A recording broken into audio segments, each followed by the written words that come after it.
आज जो आप लोग का चैप्टर कौन सा स्टार्ट हो रहा है? जनन। तो ये चैप्टर क्या है? बहुत ही इंपॉर्टेंट चैप्टर है और इससे बच्चों क्या है ना कि 3 प्रकार से क्वेश्चन पूछा जा सकता है। एक कि जनन क्या होता है, ठीक है। अब जनन जो यहाँ पर हम लोग को इस चैप्टर में पढ़ना बच्चों, वो 2 प्रकार का है। एक है लैंगिक और दूसरा क्या है? अलैंगिक। लैंगिक में यहाँ पर आपको पढ़ना है नर और मादा के बारे में, ठीक है ना। और एक पढ़ना है इसमें पुष्प में लैंगिक जनन, यानी पुष्प में जनन कैसे होता है, ठीक है ना। तो इसमें मेन यदि टॉपिक आप समझिएगा बच्चों तो क्या है, 3 गो टॉपिक इसमें महत्वपूर्ण है। एक क्या होता है आपका कि सबसे पहले जनन क्या होता है, जनन कितने प्रकार के होते हैं। हाँ, तो जनन कितने प्रकार के होते हैं? 2 प्रकार के। एक होता है लैंगिक, दूसरा क्या होता है? अलैंगिक। लैंगिक क्या होता है उसके बारे में भी समझेंगे, अलैंगिक क्या होता है उसके बारे में भी समझेंगे, ठीक है। उसमें और पढ़ना है कि नर जनन अंग, क्या पढ़ना है? नर जनन अंग। उसके बाद पढ़ना है मादा जनन अंग। और ये टॉपिक दोनों में से नर जनन अंग, मादा जनन अंग या पुष्प में जनन की जो प्रक्रिया है, ये 3 गो में से कोई ना कोई एक क्वेश्चन लगभग पूछ ही देता है। तो ये जो टॉपिक है ना, ये जो चैप्टर का ये जो 3 गो टॉपिक है, इसको बहुत ही बढ़िया से आप लोग क्या कीजिएगा, समझिएगा। तो हम लोग चलते हैं, आज स्टार्ट करते हैं कौन सा चैप्टर? जनन। कौन सा? कि जनन सबसे पहले होता क्या है। तो देखिए बच्चों, जनन क्या होता है कि जिस क्रिया के द्वारा संतानों की क्या किया जाता है? उत्पत्ति होता है। संतानों का मतलब क्या? संतानों का मतलब क्या है कि जो बच्चा उत्पन्न होता है उसी को हम लोग क्या कहते हैं? जनन। तो जनन के लिए आपको यहां पर जो पढ़ना है वो 2 प्रकार के जनन होता है। एक होता है अलैंगिक और दूसरा क्या होता है? लैंगिक। तो लैंगिक का मतलब क्या है कि जिसमें नर और मादा अलग अलग शरीर में पाया जाता है। क्या पाया जाता है? नर और मादा क्या अलग अलग शरीर में पाया जाता है, उसको क्या कहते हैं? और उस जनन के यानी क्या, उसके कारण नर और मादा के संयुग्मन बनाने के कारण जो बच्चा का जो पैदा होता है या जो जनन की क्रिया होती है, जो बच्चों की क्या होती है? पैदा होती है, वह किस माध्यम से? लैंगिक जनन के माध्यम से। अलैंगिक में क्या होता है कि अलैंगिक में क्या, जैसे नर और मादा क्या है? अलग अलग शरीर में। लेकिन अलैंगिक में क्या होता है कि नर और मादा दोनों का गुण क्या होता है? एक ही चीज में, यानी नर का भी भाग उसी शरीर में, मादा का भी भाग उसी शरीर में पाया जाता है। उसको क्या कहते हैं हम लोग? अलैंगिक कहते हैं। क्या कहते हैं? अलैंगिक। तो समझिएगा, यहां पर हम लोग चलते हैं टॉपिक पर। देखिए सबसे पहले जनन क्या है कि जनन होता क्या है। तो देखिए जनन क्या कहता है कि जिस प्रक्रम के द्वारा, प्रक्रम मतलब प्रक्रिया, हाँ प्रक्रम का मतलब क्या? प्रक्रिया, या जिस माध्यम से जनन की क्रिया होती है। जनन का मतलब क्या? बच्चा पैदा होता है। और बच्चा जो पैदा होता था वो किसके समान होता है? अपने जनक के समान। जनक का मतलब क्या? माता और पिता के समान। यदि मान के चलिए यदि हम मनुष्य हैं तो हमारे माँ बाप भी क्या है? मनुष्य हैं। उनके भी माँ बाप क्या थे? मनुष्य थे। गाय का बच्चा जैसे ही होता है, भैंस का बच्चा भैंस के बच्चा जैसे ही होता है। तो वही कहता है यहां पर कि जीव जिस प्रक्रम द्वारा अपनी संख्या में क्या करता है? वृद्धि करता है। वृद्धि करने का मतलब क्या? जनसंख्या को बढ़ाता है। वृद्धि करने का मतलब क्या? अपनी जनसंख्या क्या करता है? बढ़ाता है। जैसे फॉर एग्जाम्पल आप अपने घर में देखिए कि आपके घर में आपके दादाजी कितने भाई और आज आपके घर में कितने बच्चे हैं, तो आपको स्पष्ट वो एक आकलन पता चल जाएगा कि संख्या में कितनी क्या हुई है? वृद्धि है। और यह संख्या वृद्धि क्यों किया जाता है? जनन की प्रक्रिया में, आखिरकार जनन प्रक्रिया में भाग लोग क्यों लेता है? क्योंकि जितने भी इस जीव जंतु इस पृथ्वी पर है या पादप है, चाहे वो एक कोशिकीय जीव हो, चाहे वो बहुकोशिकीय जीव हो, चाहे वो एक कोशिकीय शैवाल क्यों नहीं है, ठीक है ना, चाहे बड़ा बड़ा विशाल पौधा क्यों नहीं है, सब अपने आप को अस्तित्व को कायम रखने के लिए, सब अपने आप का क्या अस्तित्व को कायम रखने के लिए हाँ जनन की प्रक्रिया में क्या होता है? भाग लेता है। अर्थात कहने का मतलब क्या, हम ही लोग कहते हैं कि हमारे दादाजी परदादाजी, इसका मतलब क्या कि हम अपने पूर्वज से आए हुए हैं। तो सब अपने पीढ़ी को क्या करना चाहता है, जितने भी जीव जंतु है वो सब क्या चाहता है कि अपने पीढ़ी को क्या करे, बढ़ावे, नहीं बढ़ावे। यदि पीढ़ी नहीं बढ़ेगा तो जब पीढ़ी नहीं बढ़ाना है तो जनन की प्रक्रिया में वो व्यक्ति भाग लेगा, चाहे वो जीव जंतु भाग लेगा। तो जनन का प्रक्रिया आपसे पूछ सकता है कि यहां पर कोई बच्चों कि आखिरकार जीव जंतु जनन की प्रक्रिया में भाग क्यों लिया जाता है, क्यों लेता है।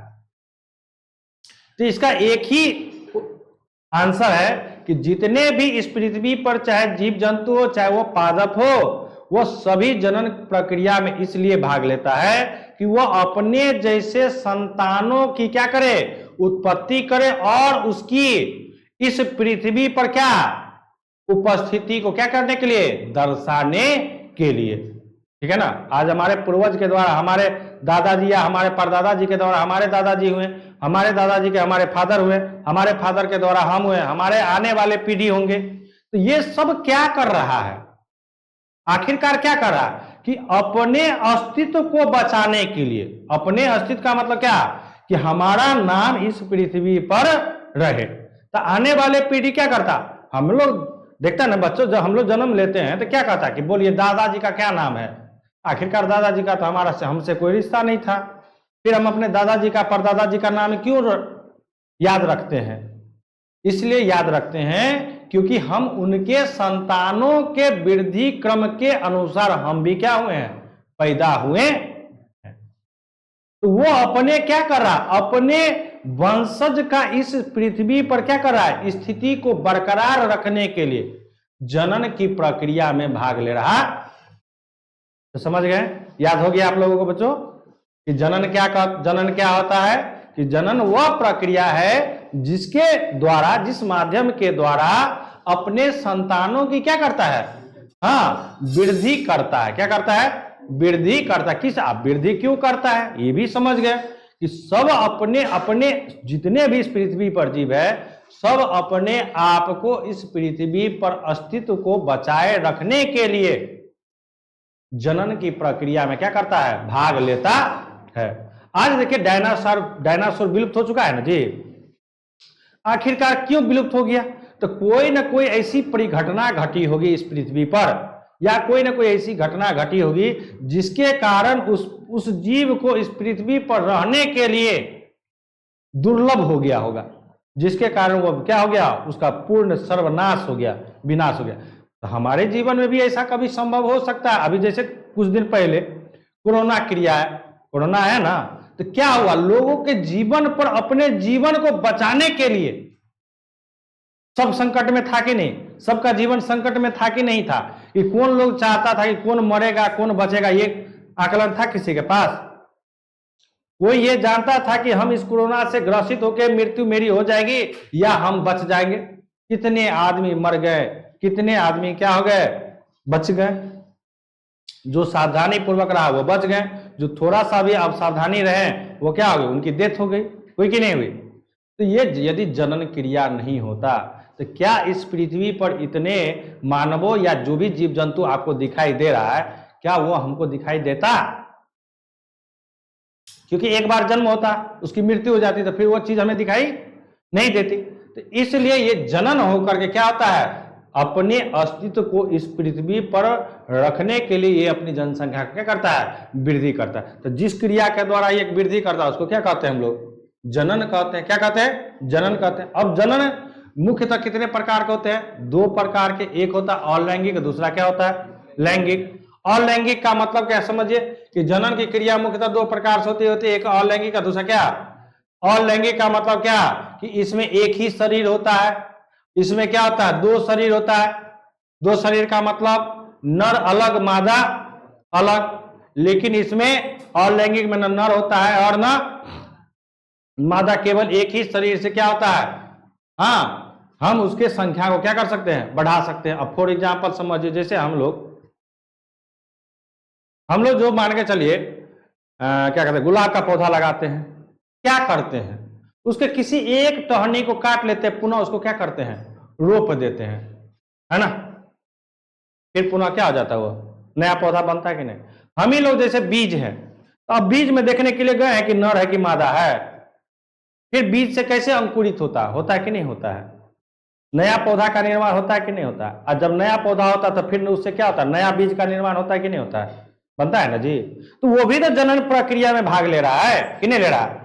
यदि एक पौधा से, एक धान से, यदि एक धान का बीज से यदि एक पौधा तैयार हो रहा है, तो उस पौधा से कम 50 ग्राम तो जरूर धान होता होगा।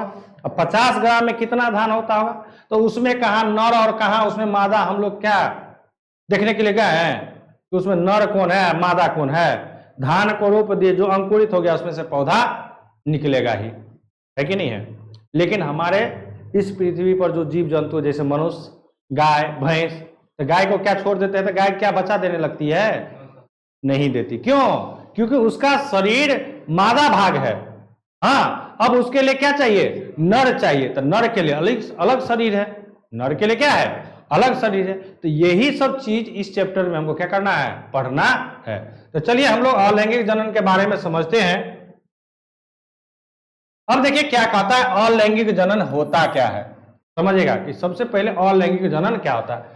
कहता है कि वैसा जनन की क्रिया जिसमें जीवों का केवल एक व्यष्टि का मतलब क्या, शरीर भाग लेता है, क्या कहलाता है, अलैंगिक जनन कहलाता है। कहता है कि अलैंगिक जनन होता क्या है। अलैंगिक जनन उस क्रिया को कहते हैं जिसमें केवल एक शरीर ही भाग लेकर नए नए संतानों का क्या करता है, निर्माण करता है। इस क्रिया को क्या कहते हैं हम लोग, अलैंगिक जनन कहते हैं। तो दिक्कत है, समझिएगा। कहता है कि अलैंगिक जनन किसे कहते हैं, तो कहता कि वैसा जनन की प्रक्रिया जिसमें केवल एक व्यष्टि ही, जिसमें केवल एक व्यष्टि का मतलब शरीर भाग लेता है, उसको हम लोग क्या कहते हैं, अलैंगिक जनन कहते हैं। क्लियर है। अब अलैंगिक जनन की विशेषताएं क्या है, गुण क्या है, तो समझिएगा। कहता है कि इसमें जीवों का केवल एक व्यष्टि शरीर ही भाग लेता है। अब न इसमें शुक्राणु बनता है और न ही अंडाणु का निर्माण होता है, समझिएगा। कहता है कि इसमें न तो शुक्राणु और न अंडाणु भाग लेता, किसके लिए, जनन की प्रक्रिया के लिए, अर्थात निषेचन में यह भाग नहीं लेता है। क्लियर है। कहता कि इसमें समसूत्री कोशिका विभाजन या असमसूत्री कोशिका विभाजन होता है। कहता है कि इसमें क्या, समसूत्री कोशिका विभाजन। समसूत्री कोशिका विभाजन का मतलब क्या, आप लोग को पढ़ाया भी है कि समसूत्री कोशिका विभाजन क्या होता है। यानी क्या, अपने में बट करके क्या होना, नया पौधा का क्या करना, निर्माण करना, समझिएगा। कहता है कि समसूत्री विभाजन, कहता है कि इसमें समसूत्री कोशिका विभाजन और असमसूत्री कोशिका विभाजन होता है। फिर कहता है कि इसमें संतानों का आनुवंशिक गुण अपने जनक जैसे होता है। आनुवंशिक गुण का मतलब क्या, जिसको हम लोग डीएनए कहते हैं ना, हाँ, कि उसमें उसका जो गुण होगा वो किसके जैसे होगा, जनक का मतलब क्या, अपने माता और पिता के जैसे। क्लियर है। फिर कहता कि इस प्रकार के जनन में अधिक एवं जल्दी संतानों की क्या होती है, उत्पत्ति होती है। कहता कि इसमें बच्चों, इसमें जो है ना, इसमें जो संतान की जो उत्पत्ति होती है वो काफी तेजी से और काफी अधिक मात्रा में होती है। नहीं होती है, जैसे हम लोग आलू का एक बीज रोपते हैं, कितना बीज हो जाता है, नहीं आलू वहां निकलता है। धान एक रोपते हैं, कई गो धान उसमें से क्या होता है, निकलता है कि नहीं है। तो उसमें क्या हुआ, तो कहता कि इसमें जनन अधिक एवं क्या, जल्दी संतानों की क्या होती है, उत्पत्ति होती है। फिर देखिए आगे, कहता कि निम्न कोटि के पौधे एवं जंतुओं में संतानों की उत्पत्ति इसी विधि से होती है।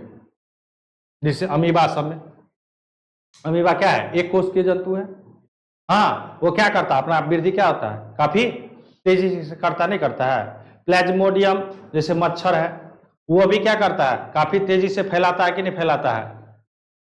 लोगों को संक्रमित करता है ना ज्यादा तेजी से, तो वो अपना संतान क्या होता है ज्यादा तेजी से फैलाने का काम करता है। तो समझिएगा, कहता कि निम्न कोटि के पौधों, तो निम्न कोटि का पौधा किसको कहते हैं? शैवाल है। अब शैवाल भी तो कितने प्रकार के होते हैं, है कि नहीं है? तो कहता कि निम्न कोटि के पौधे एवं जंतुओं में संतानों की उत्पत्ति इसी विधि से होती है। तो एक कोशिकीय क्या है आपका? जंतु है। एक कोशिकीय क्या है आपका? एक कोशिकीय जैसे अमीबा की क्या है आपका? जंतु है ना। अमीबा पौधा थोड़ी है, अमीबा क्या है? जंतु है, जो क्या काम करता है? अपनी संतान को काफी क्या होता है? तेजी से बढ़ाता है। वो भी पढ़ेंगे कि किस किस विधि से अमीबा क्या करता है? अपने संतानों को क्या करता है? जनन करता है। फिर आगे है, कहता है इसमें निषेचन नर और मादा की जरूरत नहीं पड़ती। तो ये तो हम जब आपको इसमें शुक्राणु और अंडाणु बनता ही नहीं, होता ही नहीं है, तो निषेचन का कहां से भाग क्रिया लेगा? नहीं लेगा। अर्थात इसमें कहता कि इसमें निषेचन यानी नर और मादा की जरूरत नहीं पड़ती है, क्योंकि इसमें युग्मकों का संलग्न नहीं होता है। ये था कुछ अलैंगिक का क्या विशेषता, जिसके बारे में हमको जानकारी। अब यहां पर पढ़ना है कि अलैंगिक कितने भागों में क्या है? बट करके हाँ नए नए अपने अपने संतानों का क्या करता है? जनन करता है। तो समझते हैं अलैंगिक का प्रकार। कहता कि जीवों में अलैंगिक जनन निम्नलिखित विधियों द्वारा होता। कौन कौन सा?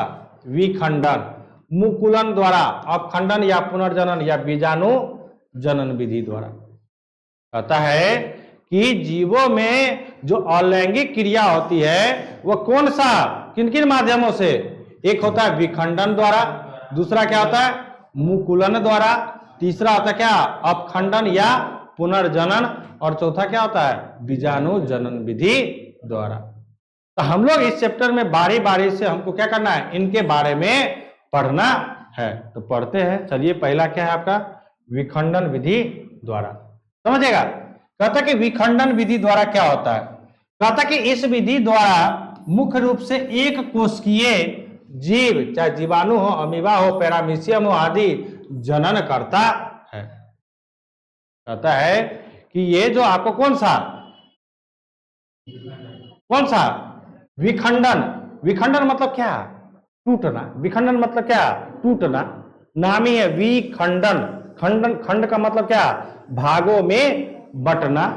तो यहां पे कहता है कि इस विधि द्वारा मुख्य रूप से किस प्रकार के जीव में? एक कोशिकीय जीव में। जैसे कौन कौन? जीवाणु में, अमीबा में, पैरामीशियम में आदि का क्या होता है? हाँ, जनन की क्रिया करता है और अपने संतानों की उत्पत्ति करता है। अब ये भी दो प्रकार से होता है। एक होता है द्विखंडन या द्विविभाजन, एक होता है बहुखंडन या, मतलब क्या? द्विखंडन का मतलब क्या है कि केवल एक शरीर है वो दो भागों में ही बटेगा। एक है कि एक नहीं, एक से कई शरीरों में क्या होगा? वो विभाजित होगा और नए नए विभाजित होकर के नए नए जीवाणु का क्या, या नए नए जंतु का क्या करेगा? ये निर्माण करेगा। समझते हैं कि द्विखंडन क्या होता है। कहता है कि द्विखंडन, जैसे देखिए अमीबा है, ये क्या होगा? कहीं से भी यहां से भाग से क्या हो जाएगा? कट जाएगा। क्या समझ गए? इस प्रकार से दो अमीबा, हाँ, इस प्रकार से दो अमीबा बन जाएगा। कहीं से भी ये कट जाएगा इस प्रकार से, इधर, ठीक है ना, इधर कट जाएगा इधर, और ये इस प्रकार से कितने भागों में? दो भागों में, एक भाग इधर एक भाग इधर बट जाएगा और दो भाग में ये क्या करेगा? दो गो अमीबा का निर्माण कर लेगा। चाहे या पैरामीशियम है, ठीक है ना, ये भी क्या है? द्विखंडन में भाग लेता है। क्लेमाइडोमोनास, ये भी क्या आपका? दो भागों में क्या करता है? ईस्ट तो जानते हैं ना, ईस्ट का प्रयोग सबसे ज्यादा कहां होता है? बेकरी उद्योग में। ईस्ट का समझते हैं ना? अरे पाव रोटी बनता है ना, वहां पर ईस्ट का उपयोग किया जाता है। क्यों? मुलायम, उसको फुलाने के लिए, साथ साथ वो क्या करता है? मुलायम भी करता है। उसके बाद क्या है? युगलिना। ये सब जितने भी बच्चों है ना, ये क्या करता है? अपने शरीर को दो भागों में बांट करके क्या करता है? दो जीव का क्या करता है? निर्माण। लेकिन इसमें क्या है? न नर है न मादा है। समझिएगा। कहता है कि वैसा विभाजन जिसके द्वारा एक व्यष्टि यानी शरीर खंडित होकर दो व्यष्टि यानी शरीर का क्या करता है? निर्माण करता है, इसको क्या कहते हैं हम लोग? द्विखंडन या द्विविभाजन जनन कहते हैं। समझिएगा, कहता है ये जितने भी जीव है, कौन कौन सा, अमीबा है, पैरामीशियम है, क्लेमाइडोमोनास है, ईस्ट है या यूग्लिना है, ये सब जितने भी जीव है ना बच्चों, ये क्या करते हैं, अपने शरीर को दो भागों में बांट करके दो गो नया नया जीव का क्या कर लेते हैं, निर्माण करते हैं। इसलिए इसको क्या कहा गया है, द्विखंडन या द्विविभाजन जनन कहते हैं। यानी क्या, अपने शरीर को दो भाग में बट करके दो जीव का निर्माण करना, उसको क्या कहते हैं हम लोग, द्विखंडन या द्विविभाजन जनन कहते हैं। अब चलते हैं बहुखंडन में। अब कहता कि बहुखंडन या बहुविभाजन, तो अमीबा भी क्या करता है ना बच्चों, ये द्विखंडन में ही भाग लेता है और ये बहुखंडन में ही भाग लेता है। ये यहां से बांट लिया अलग, ये यहां से अलग कर लिया, ये यहां से हो सकता है कि यहां से थोड़ा सा और इधर कर ले, ये बांट सकता है। इसमें गुण है कि अपने शरीर को क्या कर सकता है, जितना भाग में ये चाहेगा बांटने के लिए उतना भाग में ये क्या कर सकता है, बांट सकता है। इसलिए इसको क्या कहा गया है, बहुखंडनीय जीव भी कहा जाता है। क्यों, क्योंकि अपने शरीर को बांट करके अनेक प्रकार के क्या जीव का निर्माण करते हैं। अनेक प्रकार, किस प्रकार का जीव होगा, वो अमीबा ही होगा। वो क्या होगा, अमीबा ही होगा, लेकिन उसकी संख्या क्या होगी, अधिक होगी। अब क्या, प्लेज्मोडियम जो मलेरिया परजीवी है, अभी जस्ट हम बताए थे कि परजीवी, ये जो आपका प्लेज्मोडियम है जो मलेरिया परजीवी, जो कहां पाया जाता है, किसमें, मादा एनोफिलीज मच्छर में पाया जाता है ना, यही पाया जाता है ना। ये भी क्या करता है, तब ना देखता है कि यदि किसी भी व्यक्ति को यदि मलेरिया हो जाता है, तो मलेरिया होने के क्रम में क्या होता है, सबसे पहले वो काम क्या करता है कि ब्लड में जो प्लेटलेट्स रहता है उसको ही सबसे काम, यानी क्या, कम करने का काम करता है। यानी क्या, ये अपनी संख्या क्या करता है, काफी तीव्र से क्या करता है, बढ़ाने का काम करता है, जिससे रोगी को ज्यादा प्रभाव, रोगी पर ज्यादा प्रभाव वो क्या करता है, डालने का प्रयास करता है। कौन, ये प्लेज्मोडियम जो मलेरिया परजीवी है। क्या है, मलेरिया परजीवी है। इसलिए ना, तो हम लोगों को जब भी क्या आता है, मलेरिया बीमारी होती है, तो उसमें ज्यादा से ज्यादा हमको क्या करना रहता है, सावधानी बरतना रहता है। क्यों, क्योंकि इसकी संख्या, ये संख्या काफी क्या होता है, तीव्र गति से क्या करता है, बढ़ाता है। तो तीव्र गति कब बढ़ाएगा, जब ये अनेक भागों में बटेगा। ये अपना संख्या कब बढ़ाएगा, जब ये क्या करेगा, अनेक भागों में बढ़ाएगा। फिर है आपको क्या, निम्न कोटि के शैवाल, ये तो आप लोग देखते होंगे, ये सब पत्थर सब पे, नदी के किनारे जो पत्थर रहता है, जो पानी में डूबा हुआ रहता है, जब जाइएगा ना उस पर तो पैर आपका फिसल जाएगा, हरा हरा कलर का जमा हुआ रहता है ना। ये निम्न कोटि का शैवाल होता है। देखते हैं ना कितना काफी तेजी से, यदि थोड़ा सा यदि हो जाए, जैसे देखते हैं कि जैसे हम लोग, तो छोड़िए पत्थर, जहां पर हम लोग का जो बाथरूम का रहता है, यदि आप वहां पर बराबर यदि आप क्या करते हैं, झाड़ू से साफ करते हैं, तो हरा कलर जल्दी नहीं जमता है। और जब उस पर आप, जिसको कदई कहते हैं, समझिए ना, अपना लोग के भाषा में उसको क्या कहते हैं, कदई कहते हैं ना जी, जम जाता है ना हरा हरा कलर का, उसको हम लोग झाड़ू से क्या करते हैं, रगड़ते हैं कि नहीं रगड़ते हैं। तो यही है निम्न कोटि का क्या, हरा शैवाल है। ये क्या है, हरा शैवाल, जो आपको क्या, उस पत्थर पर क्या हो जाता है, लग जाता है, जिसके के कारण इसमें फिसलन की मात्रा क्या हो जाती है, बढ़ जाती है। ठीक है ना। तो इसको हम लोग क्या करते हैं, कल पर, कल का जो चबूतरा होता है उस पर लगातार बराबर हम लोग क्या करते रहते हैं, साफ करते रहते हैं, जिसको हम लोग कदई भी कहते हैं अपना भाषा में, कहते हैं कि नहीं कहते हैं। ठीक है, तो समझ गए कि ये भी अपना संख्या ज्यादा वृद्धि करके क्या करता है, ज्यादा से ज्यादा फैलने का काम करता है। तो भाई फैलेगा कब, फैलेगा कब, कोई भी जगह छेकना का मतलब क्या, यदि ये शैवाल जो है, यदि और इतना जगह को क्या कर लिया जाए, छेक लेता है, मान के चलो इतना जगह को और छेक लेता है, इसका मतलब क्या कि ये अपने संख्या में क्या किया है, वृद्धि किया है। तो काफी तेजी से वृद्धि करता है। तो काफी तेजी से वृद्धि कब करेगा, जब ये बहुखंडन में क्या करेगा, भाग लेगा। द्विखंडन में तो समय लगेगा, मान के चलो एक चीज है दो भागों में बटा, फिर ये चीज है तो दो भागों में बटा, तो इसको बटने में तो थोड़ा क्या होगा, समय लगा। लेकिन जो एक है 5 को बट गया, तो 2 के तुलना में तो क्या होगा, वो अधिक है ना, कोई 2 भाग में बट रहा है, कोई 10 भाग में बट रहा है, तो किसमें तेजी हो रहा है? 10 वाले भाग में। तो ये काफी तेजी से अपना क्या करता है? विकास करता है। तो इस प्रकार के जो जंतु है बच्चों, ये क्या करते हैं? बहुखंडन में क्या करते हैं? भाग लेते हैं। क्लियर है? फिर है मुकुलन विधि द्वारा। क्या है आपका? मुकुलन विधि द्वारा। कहता है यह एक प्रकार का अलैंगिक जनन है जो जनक के शरीर के धरातल के कलिका फूटने, या ये जो आप देख रहे हैं ना, ये कलिका है। ये क्या है? कलिका। ये क्या है आपका? कलिका। ये सब जितना भी है ना, ये सब क्या है? सब आपका कलिका है। कलिका फूटने या प्रबध, उसी को कहा जाता है क्या? या तो इसको क्या कहिए आप? कलिका कहिए, या इसी को क्या कहते हैं? प्रवर्ध करते हैं।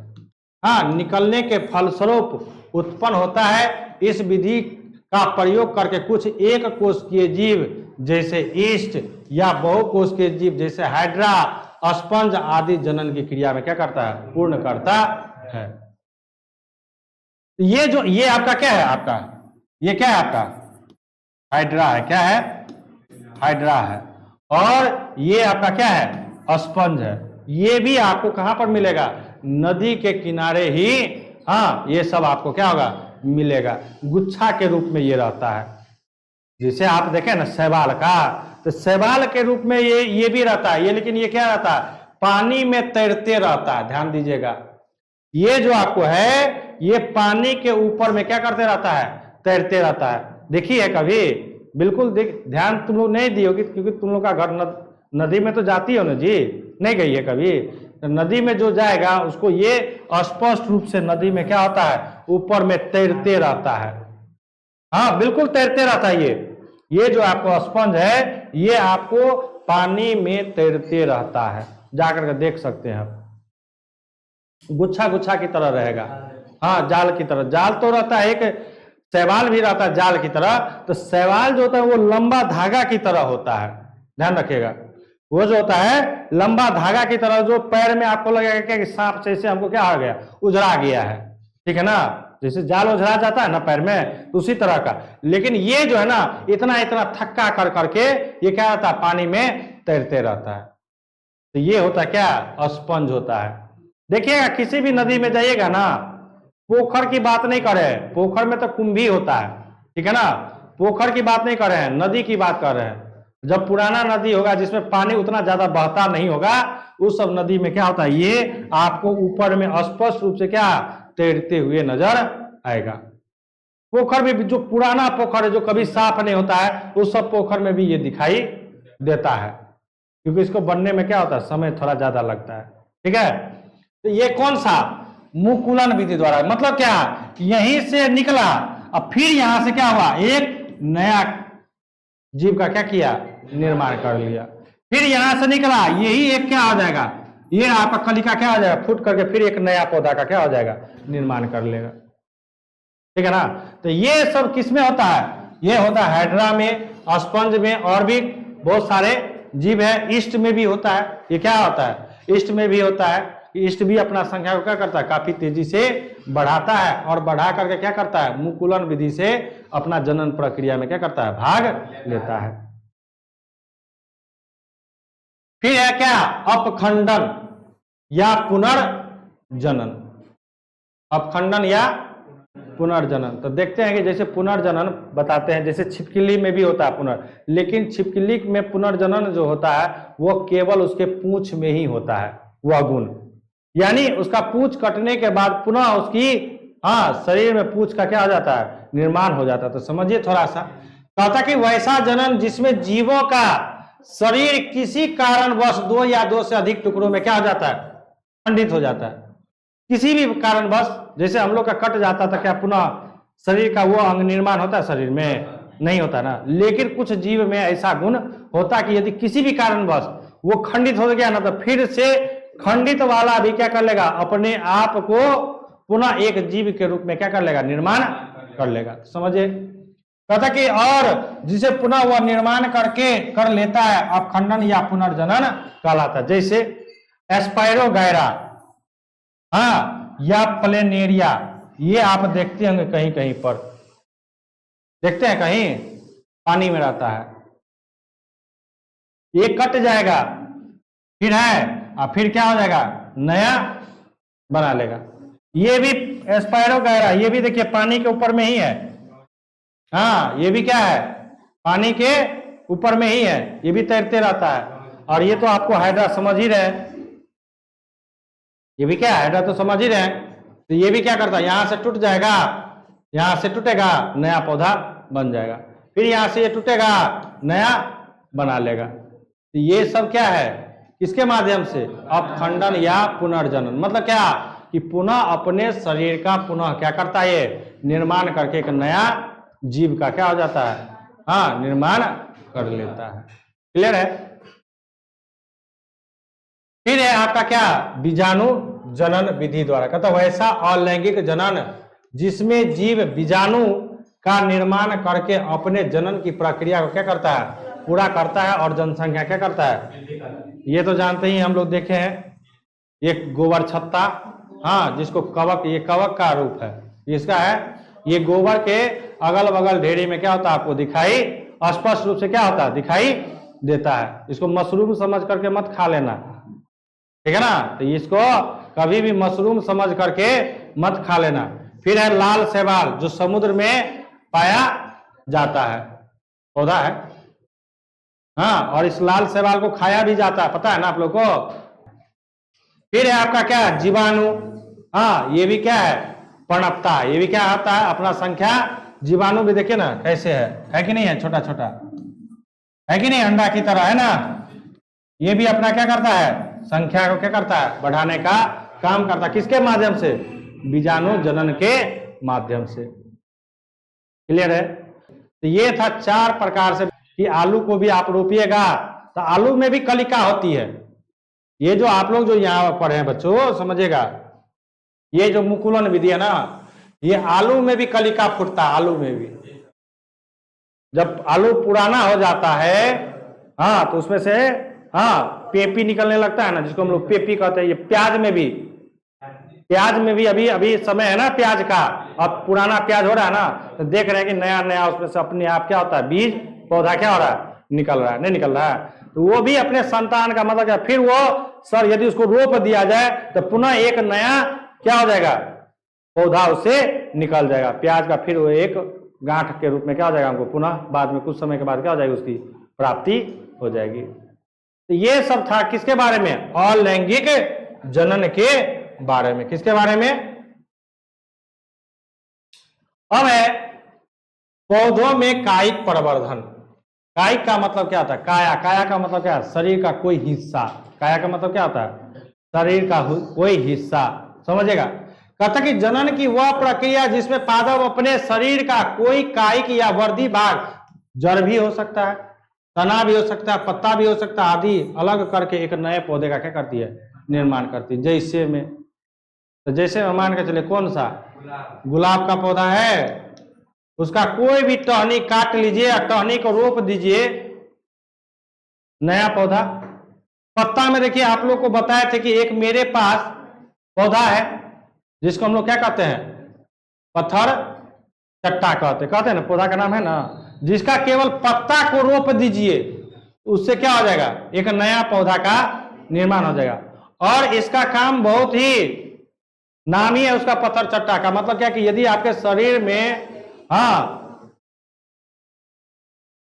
यदि आपके शरीर में क्या हो जाए, पत्थर स्टोन हो जाए, तो उसको गलाने में इसको इसके पत्ता को क्या किया जाता है, पीस करके पिया जाता है, जिससे आपके शरीर में जो पथरी बना है उस पथरी को क्या करता है, गलाने में काफी मददगार होता है ना जी। तो इस प्रकार से कहता कि जड़ भी हो सकता है, समझिएगा, तना भी हो सकता है। अब देखिए जड़ भी कैसे होता है, देखते होंगे कि गेंदा सबका फूल में, हाँ, वो चतर जाता है नीचे में, जब आप उसको धरती में रोपिएगा चतर जाता है, उसको कोई एगो जड़ को भी उखाड़ लीजिए, फिर जाकर उसको क्या कीजिए, रोप दीजिए, तो क्या हो जाता है, गेंदा का फूल निकल जाता है, नहीं निकलता है, निकलता है, उसमें से नया नया सिर निकला हुआ रहता है, नहीं निकलता है। मेरे पास तो था ना जी, एक को लगाया उसमें से कितना निकल गया पूरा, उसको फिर हमको क्या करना पड़ा, उखाड़ करके फेंकना पड़ा। तो समझिए, तो जड़ भी हो सकता है, यानी जड़ के माध्यम से भी नया पौधा का निर्माण हो सकता है। तना से भी, अब तना का तो सबसे ज्यादा बीजू लगाने में होता है। तना का सबसे उपयोग कहाँ होता है? नया नया बीजू बनाने में। बीजू जानती है ना कैसे बनता है? यदि इस पौधा का टहनी है, ठीक है ना, और दूसरा पौधा का यह टहनी है, इसको यहां पर काटेगा, इन दोनों को ज्वाइन करेगा, मिट्टी से उसको क्या करेगा? बांध देगा, उसमें पानी डालते रहेगा, कुछ समय के बाद इससे एक नया पौधा क्या हो जाएगा? निर्माण हो जाएगा। तो वो है तना। अब पत्ता तो समझ ही गए, अभी हम बताएं, कहा था कि अलग करके एक नए पौधे का निर्माण किया जाता है, इसी को क्या कहते हैं हम लोग? कायिक प्रवर्धन कहते हैं। किसका? पौधों का। किसका? कोई दिक्कत है? नहीं ना?